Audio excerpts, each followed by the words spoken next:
Last 1 weak ಅಲ್ಲಿ market big volatility. ಅದಕ್ಕೆ main reason ಬಂದ್ಬಿಟ್ಟು ಡೊನಾಲ್ಡ್ ಟ್ರಂಪ್, ಅಮೆರಿಕದ ಪ್ರೆಸಿಡೆಂಟ್ ಡೊನಾಲ್ಡ್ ಟ್ರಂಪ್ ಕೊಡ್ತಾ ಇರೋ ಸ್ಟೇಟ್ಮೆಂಟ್ ಮತ್ತು ಇರಾನ್ ಇವೆರಡು ಯುದ್ಧದಾಟದಲ್ಲಿ ಮಾರ್ಕೆಟ್ ಬಿಗ್ ವಾಲಟಿಲಿಟಿ ಆಗ್ತಾ ಇದೆ. ಹಾಗಾದ್ರೆ ಇದ್ರ ಬಗ್ಗೆ ತಿಳ್ಕೊಳ್ಳೋಣ. ಇನ್ನ ನ್ಯೂ ವೈರಸ್, ಕೋವಿಡ್ ತರನೇ ನ್ಯೂ ವೈರಸ್ ಬರ್ತಾ ಇದೆ, ಹಂಟ್ ವೈರಸ್ ಅಂತ ಹೇಳ್ಬಿಟ್ಟು ಅದ್ರ ಬಗ್ಗೆನೂ ಡಿಸ್ಕಸ್ ಮಾಡೋಣ.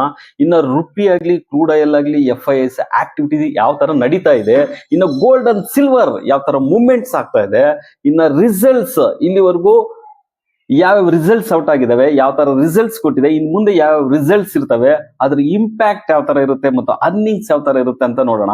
ಇನ್ನು ಗ್ಲೋಬಲ್ ಮಾರ್ಕೆಟ್ ಲಾಸ್ಟ್ 1 ವೀಕ್ ಅಲ್ಲಿ ಯಾವ ತರ ರಿಯಾಕ್ಷನ್ ಕೊಟ್ಟಿದೆ, ಮತ್ತೆ ನಿಫ್ಟಿ ಯಾವ ತರ ರಿಯಾಕ್ಷನ್ ಕೊಟ್ಟಿದೆ, ಇನ್ನು ಕಮಿಂಗ್ ಡೇಸ್ ಅಲ್ಲಿ ನಿಫ್ಟಿ ಪ್ರೈಸ್ ಆಕ್ಷನ್ ಯಾವ ತರ ಇರುತ್ತೆ ಅಂತ ಡಿಸ್ಕಸ್ ಮಾಡ್ತಾ ಈ ವಿಡಿಯೋನ ಎಂಡ್ ಮಾಡೋಣ. ಈ ವಿಡಿಯೋ ಕಂಪ್ಲೀಟ್ ಆಗಿ ನೋಡಿ. ಮಿಸ್ಟರ್ ಪ್ರಾಫಿಟ್ ಕನ್ನಡ ಯೂಟ್ಯೂಬ್ ಚಾನಲ್ಗೆ ಸ್ವಾಗತ. ನಿಫ್ಟಿ ಓವರ್ ಆಲ್ ಆಗಿ 1 ವೀಕ್ ಅಲ್ಲಿ 42 ಪಾಯಿಂಟ್ಸ್ ಲಾಸ್ ಆಗ್ಬಿಟ್ಟು 24,000 ಎಬೋ ಮಾರ್ಕ್ ಅಲ್ಲಿ ಕ್ಲೋಸ್ ಆಗಿದೆ. ಇನ್ನು ಜಪಾನ್ ಮಾರ್ಕೆಟ್ ನೋಡೋದಾದ್ರೆ 2,000 ಪಾಯಿಂಟ್ಸ್ ಗೇನ್ ಆಗ್ಬಿಟ್ಟು ಆಲ್ ಟೈಮ್ ಅಲ್ಲೇ ಕ್ಲೋಸ್ ಆಗಿದೆ. ಇನ್ನ ಡೌಜನ್ ಮಾರ್ಕೆಟ್ ನೋಡೋದಾದ್ರೆ 192 ಪಾಯಿಂಟ್ಸ್ ಗೇನ್ ಆಗ್ಬಿಟ್ಟು 49,600 ಎಬೋ ಅಲ್ಲೇ ಕ್ಲೋಸ್ ಆಗಿದೆ. ಡೊನಾಲ್ಡ್ ಟ್ರಂಪ್ ಲಾಸ್ಟ್ 1 ವೀಕ್ ಅಲ್ಲಿ ಯಾವ ತರ ಮಾರ್ಕೆಟ್ ವಾಲಿಟಿಲಿಟಿ ಆಗೋದಕ್ಕೆ ಕಾರಣನೇ ಡೊನಾಲ್ಡ್ ಟ್ರಂಪ್. ಇವ್ರೇನಾದ್ರೂ ಮ್ಯಾನಿಪುಲೇಟ್ ಮಾಡ್ತಿದಾರಾ, ಇಂಡೈರೆಕ್ಟ್ ಆಗಿ ಮ್ಯಾನಿಪುಲೇಟ್ ಮಾಡ್ತಿದಾರಾ? ಸೊ ಡೊನಾಲ್ಡ್ ಟ್ರಂಪ್ ಅವ್ರು ಏನ್ ಹೇಳ್ತಾರೆ, ಮಾರ್ಕೆಟ್ ಅವರ್ಸ್ ಅಲ್ಲಿ ಬಂದ್ಬಿಟ್ಟು ಒಂದು ಸ್ಟೇಟ್ಮೆಂಟ್ ಕೊಡ್ತಾರೆ, ಮಾರ್ಕೆಟ್ ಬಿಗ್ ರ್ಯಾಲಿ ಆಗುತ್ತೆ. ಅದೇ ಆಫ್ಟರ್ ಮಾರ್ಕೆಟ್ ಅಲ್ಲಿ ಏನ್ ಹೇಳ್ತಾರೆ, ಅವರು ಅಂದ್ರೆ ಇರಾನ್ ಅವರು ನಮ್ಮ ಕಂಡೀಷನ್ ಒಪ್ಲಿಲ್ಲ ಅಂದ್ರೆ ನಾವು ಸ್ಟ್ರಿಕ್ಟ್ ಆಕ್ಷನ್ ಅಂತಾರೆ. ಹಾಗಾದ್ರೆ ಡೊನಾಲ್ಡ್ ಟ್ರಂಪ್ ಹಿಂದಗಡೆ ಏನಾದ್ರು ಒಂದು ಬಿಗ್ ಪ್ಲಾನ್ ಇದೆಯಾ, ಬಿಗ್ ಸ್ಕೆಚ್ ಇದೆಯಾ ಇರಾನ್ ನ ಅಟ್ಯಾಕ್ ಮಾಡೋದಕ್ಕೆ ಅಂತ ನೋಡ್ಬೇಕು. ಸೊ ಇರಾನ್ ಏನ್ ಹೇಳುತ್ತೆ, ಇರಾನು ಅಮೆರಿಕದ ಆಪೋಸಿಟ್ ಆಗಿ ಹೇಳ್ತಾ ಇದೆ. ಸೊ ಅಂದ್ರೆ ಅಮೆರಿಕ ಪ್ರೆಸಿಡೆಂಟ್ ಏನು ಸ್ಟೇಟ್ಮೆಂಟ್ ಮಾಡ್ತಾರೋ ಆ ಒಂದು ಹುದ್ದೆಗೆ ಏನು ಒಂದು ವ್ಯಾಲ್ಯೂ ಇಲ್ದೇನೆ ಸ್ಟೇಟ್ಮೆಂಟ್ ಮಾಡ್ತಿದ್ದಾರೆ ಅಂತಾನೆ ಹೇಳ್ಬೋದು. ಅವರು ಈಗೊಂದು ಸ್ಟೇಟ್ಮೆಂಟ್ ಹೇಳ್ತಾರೆ, ಇನ್ನು ಸ್ವಲ್ಪ ಹೊತ್ತಿಗೆ ಇನ್ನೊಂದು ಸ್ಟೇಟ್ಮೆಂಟ್ ಹೇಳ್ತಾರೆ. ಅಂದ್ರೆ ಮಾರ್ಕೆಟ್ ಅವರಲ್ಲಿ ಒಂದು ಸ್ಟೇಟ್ಮೆಂಟ್ ಹೇಳಿರ್ತಾರೆ, ಆಫ್ಟರ್ ಮಾರ್ಕೆಟ್ ಒಂದು ಸ್ಟೇಟ್ಮೆಂಟ್ ಹೇಳ್ತಾರೆ. ಅದಕ್ಕೆ ವಿರುದ್ಧವಾಗಿರುತ್ತೆ, ಇಲ್ಲ ಕಂಡೀಷನ್ ಅಪ್ಲೈ ಅಂತ ಹೇಳ್ತಾರೆ. ಸೊ ಆ ಒಂದು ರೀಸನ್ ಇಂದನೇ ಮಾರ್ಕೆಟ್ ದಿಕ್ಕೆ ತೋಚದೆ ಒಂದು ಬಿಗ್ ವಾಲಿಟಿಲಿಟಿ ಆಗ್ತಾ ಇದೆ.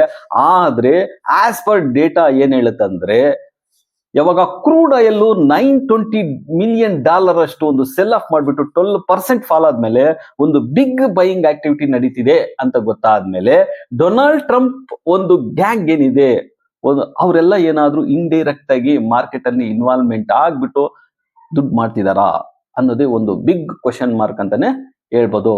ಈ ತರ ಸ್ಟೇಟ್ಮೆಂಟ್ ಕೊಡೋದ್ರಿಂದ ಅವರ ಒಂದು ಹುದ್ದೆಗೆ, ಒಂದು ಅವರ ಸ್ಥಾನಕ್ಕೆ, ಇದು ಅವರೊಂದು ನಡವಳಿಕೆಗೆ ಇದೆಲ್ಲ ಒಂದು ದೊಡ್ಡ ಸ್ತರ ಅಲ್ಲ, ಅಂದ್ರೆ ಗೌರವ ತರುವಂತದ್ದು ಅಲ್ಲ ಅಂತಾನೆ ಹೇಳ್ಬೋದು. ಸೊ ಇಲ್ಲಿವರೆಗೂ ಡೊನಾಲ್ಡ್ ಟ್ರಂಪ್ ಅವರು ಫೇಲ್ಡ್ ಆಗಿದ್ದಾರೆ ಅಂತಾನೆ ಹೇಳ್ಬೋದು ಇದ್ದ ಒಂದು ಹ್ಯಾಂಡಲ್ ಮಾಡೋದ್ರಲ್ಲಿ. ಯಾಕಂದ್ರೆ ಪ್ರತಿ ಟೈಮುನು ಒಂದು ಸೀಸ್ ಫೈರ್ ಆಗಿರ್ಲಿ ಅವ್ರು ಹೇಳಿದ ತರ ಯಾವುದನ್ನು ಮಾಡೇ ಇಲ್ಲ. 2 days ಅಂತ ಹೇಳಿದ್ದು, 2 weeks ಅಂತ ಹೇಳಿದ್ದು, 2 months ಆಗೋಯ್ತು. ಈ ತರ ನಡ್ಕೊಂಡು ಹೋಗ್ತಾ ಇದ್ರೆ ಇದನ್ನ ಎಳಿತಿರೋದ್ರಿಂದ ಬೇರೆ ದೇಶಗಳಿಗೆ, ಇತರ ದೇಶಗಳಿಗೆ ತುಂಬಾ ಲಾಸ್ ಆಗ್ತಿದೆ ಅಂತಾನೆ ಹೇಳ್ಬೋದು. ಕ್ರೂಡ್ ಆಯಿಲ್ ಆಗ್ಲಿ, ಇಲ್ಲ ಸಪ್ಲೈ ಚೈನ್ ಆಗ್ಲಿ, ಇಲ್ಲ ಫರ್ಟಿಲೈಸರ್ ಇಂಪೋರ್ಟ್ ಆಗ್ಲಿ, ಪ್ರತಿಯೊಂದಕ್ಕೂ ಸ್ಟ್ರೈಟ್ ಆಫ್ ಹಾರ್ಮೋನ್ಸ್ ನ ಕಂಟ್ರೋಲ್ ಮಾಡ್ತಾ ಇರೋದು ಇರಾನ್. ಆದ್ರೆ ಈ ಕಡೆ ಬಂದ್ಬಿಟ್ಟು ಇವ್ರೇನ್ ಹೇಳ್ತಿದ್ದಾರೆ, ನಾವು ಅದನ್ನ ಬಿಡಿಸ್ತೀವಿ ಅಂತ ಹೇಳ್ತಿದ್ದಾರೆ, ಬಾಯಿ ಮಾತಿಗೆ ಹೇಳ್ತಿದ್ದಾರೆ ಅಂತಾನೆ ಹೇಳ್ಬೋದು. ಆದ್ರೆ ಯಾವಾಗ ಡೊನಾಲ್ಡ್ ಟ್ರಂಪ್ ಅವರು ಈ ಸ್ಟೇಟ್ಮೆಂಟ್ ಸುಮ್ಮನೆ ಏನೋ ಬೇಕಾಬಿಟ್ಟು ಒಂದು ಸ್ಟೇಟ್ಮೆಂಟ್ ಕೊಟ್ಟು ಕ್ರೂಡ್ ಆಯಿಲ್ ನ ಒಂದು ಬಿಗ್ ವಾಲಿಟಿಲಿಟಿ ಮಾಡ್ತಾ ಬರ್ತಾ ಇದ್ದಾರೆ. ಸೊ ಇದನ್ನೆಲ್ಲ ಯಾವಾಗ ನಿಲ್ಲಿಸ್ತಾರೆ ಅನ್ನೋದೇ ತುಂಬಾ ಇಂಪಾರ್ಟೆಂಟ್.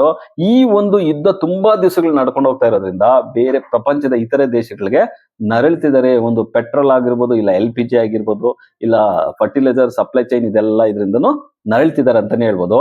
ಇದರಿಂದನೇ ಹೇಳ್ತಾ ಇರೋದು ಏನು, ಸೌದಿ ಅರೇಬಿಯರು ಅವರ ಏರ್ ಬೇಸ್ ನ ಬಳಸ್ಕೋಬಾರ್ದು ಅಂತ ಹೇಳ್ತಾ ಇದ್ದಾರೆ ಇದಕ್ಕೋಸ್ಕರ.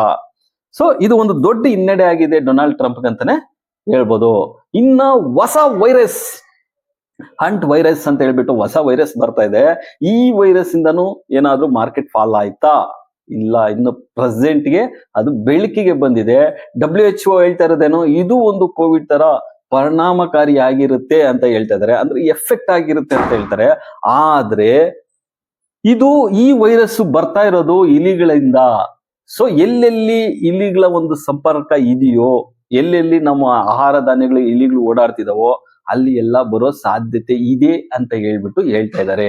ಸೊ ಅಂದ್ರೆ ನಾವು ಎಲ್ಲಿ ಸ್ವಚ್ಛತೆ ಕಾಪಾಡ್ಕೊಳ್ಳಲ್ಲ, ಎಲ್ಲಿ ಯಜ್ಞಗಳಾಗ್ಲಿ ಇಲಿಗಳಾಗ್ಲಿ ಬಂದು ಆಹಾರ ಧಾನ್ಯಗಳಲ್ಲಿ ಇದ್ದು ಅವು ಯಾವಾಗ ಅವು ಮಲಮೂತ್ರ ಮಾಡಿರುತ್ತೋ ಆಗ ಮನುಷ್ಯನ ಬಾಡಿಗೆ ಬಂದಾಗ ಆ ಒಂದು ಕಾಯಿಲೆ ಬರುತ್ತೆ. ಅದಕ್ಕೆ ಹಂಟ್ ವೈರಸ್ ಅಂತ ಹೇಳ್ತಾರೆ. ಈ ವೈರಸ್ ಬರೋದು 8 ವಾರಗಳ ಕಾಲದಲ್ಲಿ ಯಾವಾಗ ಬೇಕಾದ್ರೂ ಅದು ಬೆಳಕಿಗೆ ಬರ್ಬೋದು ಅಂತ ಹೇಳ್ತಾ ಇದ್ದಾರೆ. ಸೊ ಇದು ಇನ್ನು ಇಲ್ಲಿ ಇಂಡಿಯಾಗೆ ಇನ್ನು ಎಲ್ಲಿ ಬಂದಿಲ್ಲ, ಇದು ಇತರ ದೇಶಗಳಲ್ಲಿ ಬರ್ತಾ ಇದೆ ಅಂತ ಹೇಳ್ತಿದ್ದಾರೆ. ಇದು ಕೋವಿಡ್ ತರನೇ ಅಂತ ಹೇಳ್ತಿದ್ರೆ, ಆದ್ರೆ ಅಷ್ಟು ಪರಿಣಾಮಕಾರಿ ಆಗಿರುತ್ತಾ ಇಲ್ವಾ ಅನ್ನೋದೇ ತುಂಬಾ ಇಂಪಾರ್ಟೆಂಟ್ ಆಗಿರುತ್ತೆ. ಇನ್ನು ಕ್ರೂಡ್ ಆಯಿಲ್ ಬಗ್ಗೆ ಮಾತಾಡೋದಾದ್ರೆ, ಕ್ರೂಡ್ ಆಯಿಲ್ ಇಂದನೇ ಈಕ್ವಿಟಿ ಮಾರ್ಕೆಟ್, ಡಿರೈವೇಟಿವ್ ಮಾರ್ಕೆಟ್ ಆಗ್ಲಿ ಇಲ್ಲ ಗೋಲ್ಡ್ ಅಂಡ್ ಸಿಲ್ವರ್ ಆಗ್ಲಿ ಬಿಗ್ ವಾಲೆಟೈಲ್ ಆಗ್ತಾ ಇರೋದು. ಕ್ರೂಡ್ ಯಾವಾಗ ಡೊನಾಲ್ಡ್ ಟ್ರಂಪ್ ಅವರು ಸ್ಟೇಟ್ಮೆಂಟ್ ಕೊಡ್ತಾರೆ, ಇಲ್ಲ ಅಂದ್ರೆ ಇರಾನ್ ಅವರು ಸ್ಟೇಟ್ಮೆಂಟ್ ಕೊಡ್ತಾರೆ, ಇಲ್ಲ ಬೇರೆ ಯಾರೋ ಒಬ್ರು ಸ್ಟೇಟ್ಮೆಂಟ್ ಕೊಡ್ತಾರೆ ಅಂದಾಗ ಕ್ರೂಡ್ ಆಯಿಲ್ ಒಂದು ಬಿಗ್ ಫಾಲ್ ಆಗುತ್ತೆ, ಇಲ್ಲ ಬಿಗ್ ರ್ಯಾಲಿ ಆಗಿರುತ್ತೆ. ಆಗ ಆಪೋಸಿಟ್ ಮಿರರ್ ಎಫೆಕ್ಟ್ ಆಗಿರುತ್ತೆ gold and silver and equity market ಅಂತಾನೆ ಹೇಳ್ಬೋದು. ಸೊ ಕ್ರೂಡ್ ಆಯಿಲ್ $120 ವರೆಗೂ ಟಚ್ ಆಗಿತ್ತು. ಆದ್ರೆ ಈಗ ಓವರ್ ಆಲ್ ಆಗಿ ಯಾವಾಗ ಸ್ಟೇಟ್ಮೆಂಟ್ ಕೊಟ್ಟಿತ್ತು ಆಗ $120 ವರೆಗೂ ಟಚ್ ಆಗಿತ್ತು. ಆದ್ರೆ ಯಾವಾಗ ಸ್ಟ್ರೈಟ್ ಆಫ್ ಹಾರ್ಮೋಸ್ ರಿಲೀಸ್ ಆಗುತ್ತೆ, ವಾರ್ ಎಂಡ್ ಆಗುತ್ತೆ, ಸೇಮ್ ಪೇಜ್ ಅಲ್ಲಿ ಇದೀವಿ ಇರಾನ್ ಅಂಡ್ US ಅಗ್ರಿಮೆಂಟ್ ಅಲ್ಲಿ ಅಂತ ಹೇಳಿತ್ತು, ಆಗ ಒಂದು ಬಿಗ್ ಫಾಲ್ ಆಗಿತ್ತು.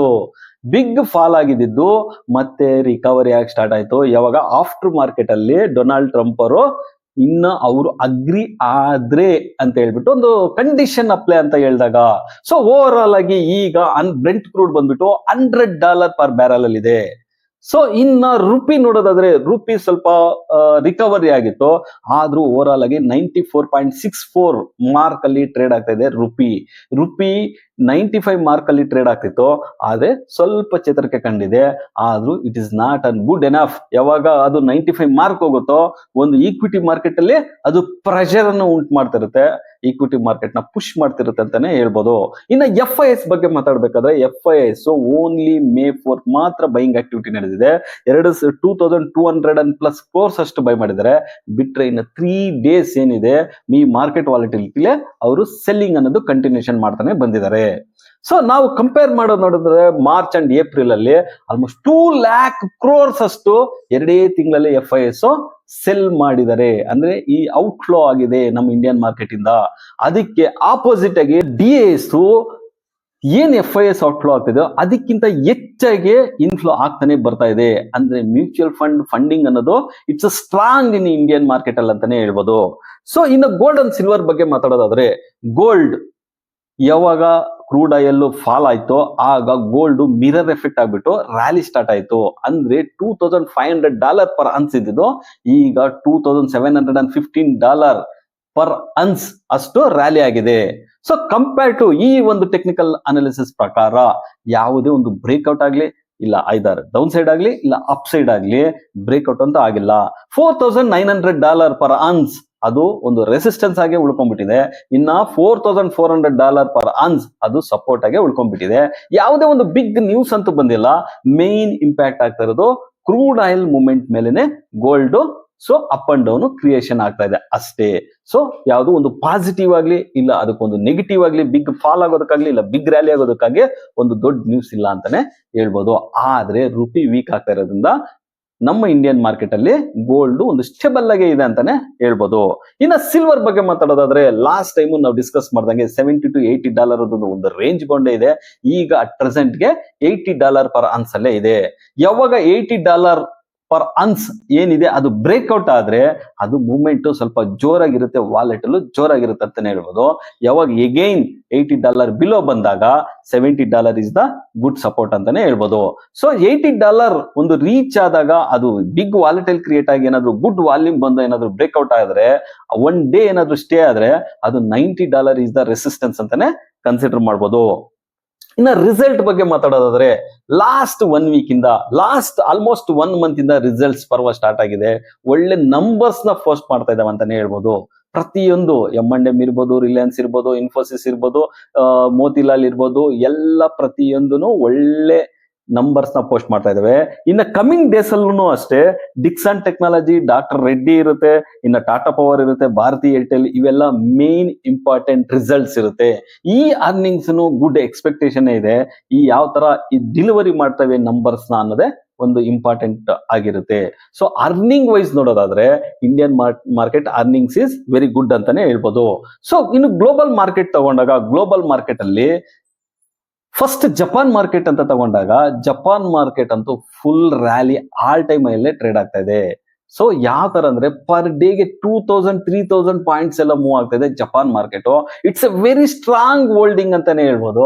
ಏನೇ ಡಿಪ್ ಆಗ್ಲಿ ಸಡನ್ ಆಗಿ ಅದು ರಿಕವರಿ ಆಗ್ಬಿಟ್ಟು ಅದು ಆಲ್ ಟೈಮ್ ಐನ ಟಚ್ ಕೊಡ್ತಾನೆ ಇರುತ್ತೆ, ಮೂವ್ ಆಗ್ತಾನೆ ಇದೆ ಅಂತಾನೆ ಹೇಳ್ಬೋದು. ಇನ್ನ ಡೌಜನ್ ಮಾರ್ಕೆಟ್ ಲಾಸ್ಟ್ 1 ವೀಕ್ ಇಲ್ಲ ಒಂದು ಬಿಗ್ ವಾಲಿಟಿಲಿಟಿ ಆಗ್ಬಿಟ್ಟು ಪಾಸಿಟಿವ್ ಅಲ್ಲೇ ಕ್ಲೋಸ್ ಆಗಿದೆ. 192 ಪಾಯಿಂಟ್ಸ್ ಗೇನ್ ಆಗ್ಬಿಟ್ಟೆ ಕ್ಲೋಸ್ ಆಗಿದೆ. ಇವನ್ ಮಾರ್ಕೆಟ್ ಇರ್ಬೋದು ಇಲ್ಲ ಚೈನಾ ಮಾರ್ಕೆಟ್ ಇರ್ಬೋದು, ಪ್ರತಿಯೊಂದನು ಒಳ್ಳೆ ಮೂಮೆಂಟ್ಸ್ ಕೊಡ್ತಾ ಇದೆ. ಆದ್ರೆ ನಿಫ್ಟಿ ಲಾಸ್ಟ್ 1 ವೀಕ್ ಇಂದ ಆಲ್ಮೋಸ್ಟ್ 50 ಪಾಯಿಂಟ್ಸ್ ಲಾಸ್ ಆಗಿ ಕ್ಲೋಸ್ ಆಗಿದೆ. ಸೊ ಕಂಪೇರ್ ಮಾಡಿದ್ರೆ ಈ ಯುದ್ಧ ಸ್ಟಾರ್ಟ್ ಆದಾಗಿಂದ ಕಂಪೇರ್ ಮಾಡಿದ್ರೆ ಡೌಜನ್ ಮಾರ್ಕೆಟ್ ಎಲ್ಲ ರಿಕವರೆನ್ಸಿ ಕೊಟ್ಬಿಟ್ಟಿದೆ, ಜಪಾನ್ ಮಾರ್ಕೆಟ್ ಎಲ್ಲ ರಿಕವರೆನ್ಸಿ ಕೊಟ್ಟು ಐ ಬ್ರೇಕ್ ಆಗಿದೆ. ಇನ್ನು ತೈವಾನ್ ಮಾರ್ಕೆಟ್ ಸೂಪರ್ ಡೂಪರ್ ಆಗಿ ಹೋಗ್ತಾ ಇದೆ, ಶಾಂಘೈ ಮಾರ್ಕೆಟ್ ಸೂಪರ್ ಡೂಪರ್ ಆಗಿ ಮೂವ್ ಆಗಿ ಆಲ್ ಟೈಮ್ ಅಲ್ಲೇ ಇದಾವೆ. ಆದ್ರೆ ಇಂಡಿಯನ್ ಮಾರ್ಕೆಟ್ ಗುಡ್ ಅರ್ನಿಂಗ್ಸ್ ಬಂದಿದೆ, ಆದ್ರೂ ಸಹ ರಿಕವರೆನ್ಸಿ ಆಗಿರೋದು ಓನ್ಲಿ 50% ಅಂತ ಹೇಳ್ಬೋದು. 26,300 ಏನಿತ್ತು ಅಲ್ಲಿಂದ 22,300 ವರ್ಗು ಆಲ್ಮೋಸ್ಟ್ 4,000 ಪಾಯಿಂಟ್ಸ್ ಫಾಲ್ ಆಗಿತ್ತು.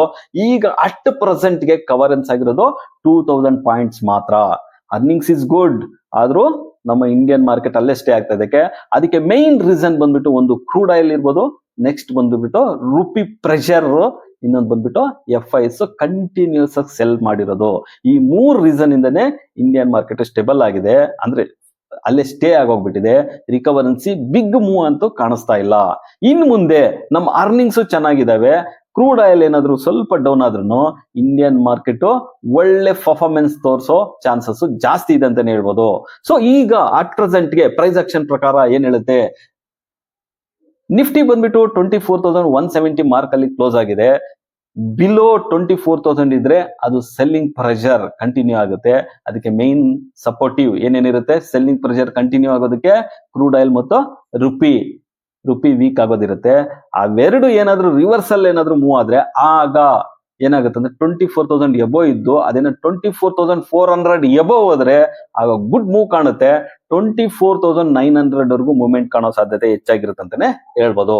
ಸೊ ಇದು ನೆಕ್ಸ್ಟ್ ವೀಕ್ ಅಲ್ಲಿ ನಿಫ್ಟಿ ಪ್ರೈಸ್ ಆಕ್ಷನ್ ಇರುತ್ತೆ. ಸೊ ನಾವು ಈಗ ಬೈ ಮಾಡ್ಬೇಕಾದ್ರೆ ಯಾವುದೇ ಒಂದು ಸ್ಟಾಕು ಅರ್ನಿಂಗ್ಸ್ ಚೆನ್ನಾಗಿರ್ಬೇಕು, ಪ್ಲಸ್ ಅದ್ರ ಫಂಡಮೆಂಟಲಿ ಸ್ಟ್ರಾಂಗ್ ಇರಬೇಕು, ಟೆಕ್ನಿಕಲಿ ಪ್ರೈಸ್ ಕರೆಕ್ಷನ್ ಆಗಿರ್ಬೇಕು. ಆಗ ನಾವು ಅದನ್ನ ಡಿಪ್ ಆನ್ ಬೈ ಮಾಡ್ತಾ ಹೋಗ್ತಿದ್ರೆ ನಮ್ಗೆ ಒಳ್ಳೆ ಪ್ರಾಫಿಟ್ ಆಗೋ ಚಾನ್ಸಸ್ ಜಾಸ್ತಿ ಇರುತ್ತೆ ಅಂತಾನೆ ಹೇಳ್ಬೋದು, ಪ್ರಾಬಬಿಲಿಟಿ ಜಾಸ್ತಿ ಇರುತ್ತೆ ಅಂತಾನೆ ಹೇಳ್ಬೋದು. ಆದ್ರೆ ಲಾಂಗ್ ಡ್ಯೂರೇಷನ್ ಯಾರು ಇರ್ತಾರೋ ಅವರಿಗೆ ಇದೆಲ್ಲ ಇಂಪ್ಯಾಕ್ಟ್ ಆಗಲ್ಲ. ಯಾರು ಶಾರ್ಟ್ ಡ್ಯೂರೇಷನ್ ಇರ್ತಾರೋ ಅವ್ರಿಗೆ ಅಂದ್ರೆ ಲಾಂಗ್ ಟರ್ಮ್ ಇರೋರಿಗೆ ಇಂಪ್ಯಾಕ್ಟ್ ಆಗಲ್ಲ, ಶಾರ್ಟ್ ಟರ್ಮ್ ಮಾತ್ರ ಇದು ಇಂಪ್ಯಾಕ್ಟ್ ಆಗುತ್ತೆ. ಇಂಟ್ರಾಡೇ ಪ್ಲೇಯರ್ಸ್ ಮಾತ್ರ ದೊಡ್ಡ ಇಂಪ್ಯಾಕ್ಟ್ ಏನು ಡೊನಾಲ್ಡ್ ಟ್ರಂಪ್ ಅವ್ರು ಕೊಡ್ತಾನೆ ಇರ್ತಾರಂತಾನೆ ಹೇಳ್ಬೋದು. ಅದ್ರ ಜೊತೆಗೆ ಇರಾನ್ ಅವ್ರನ್ನು ಏನೋ ಯಾವುದೇ ಒಂದು ಟೆಕ್ನಿಕಲ್ಸ್ ಅಷ್ಟು ಈಸಿಯಾಗಿ ವರ್ಕ್ ಆಗಲ್ಲ ಅಂತಾನೆ ಹೇಳ್ಬೋದು. Long term is the best ಅಂತ ಹೇಳ್ತಾ ಈ ವಿಡಿಯೋ ಎಂಡ್ ಮಾಡ್ತಾ ಇದ್ದೀನಿ. ಇದು ವ್ಯಾಲ್ಯೂಬಲ್ ಅನ್ಸಿದ್ರೆ, ನಮ್ ಟೀಮ್ ಇಟ್ಟಿರೋ ಎಫರ್ಟ್ ವ್ಯಾಲ್ಯೂಬಲ್ ಅನ್ಸಿದ್ರೆ ಲೈಕ್ ಮಾಡಿ, ಮರಿದೆ ಸಬ್ಸ್ಕ್ರೈಬ್ ಮಾಡಿ, ಶೇರ್ ಮಾಡಿ.